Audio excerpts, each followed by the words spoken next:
এই প্রথম আমি কোনো বিয়েবাড়ি যাচ্ছি মেকআপ ছাড়া, কিন্তু মেকআপ করিনি, তাই কি হয়েছে ব্লাশারটা লাগাতে ভুলিনি। আর এদিকে দেখো মামুনি এখন রেডি হচ্ছে। ও এক বিয়ে বাড়ি যাবে, আমি আরেক বিয়ে বাড়ি যাবে, ও পাশেই যাচ্ছে আর আমি যাবো সেই হরিণঘাট। আর এখন প্রায় 8:30 বাজতে যায়, এখনও বেরোয়নি। তুমি কখন যাবে? 10টা।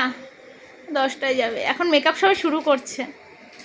আমি যাব না করে করে আর ভাল লাগছিল না মেকআপ করতে। আর এই গরমে আমি মেকআপ ছাড়া এমনি যা ঘামি, আমার মুখ যা ঘামে, আর মেকআপ করলে দেখতে হবে না। কিন্তু মেকআপ না করলেও আমার ব্লাশারটা ঠিক দিতে হবে, এটাই হলো ব্যাপার, তাই না? হ্যাঁ বাবা, আর বললাম না সেটা না, আমার ব্লাশারটা একটু ভালো লাগে, এটাই হলো ব্যাপার। ওই কথা বলো না, মেকআপ লাগে না। অন্য সময় শীত ঠান্ডার সময় হলে মেকআপ করতাম, এখন ভালো লাগে না গরমে মেকআপ করতে। এই যে সব কিছু খুলে বসেছে এখন, জুয়েলারি সব কি গোল্ড না সিটি গোল্ড? হ্যাঁ আমি তো গিফট করেছিলাম ওইগুলো। তো চলো এখন বিয়ে বাড়ি যাবো। বলো কে কে বিয়ে বাড়ি আসবে?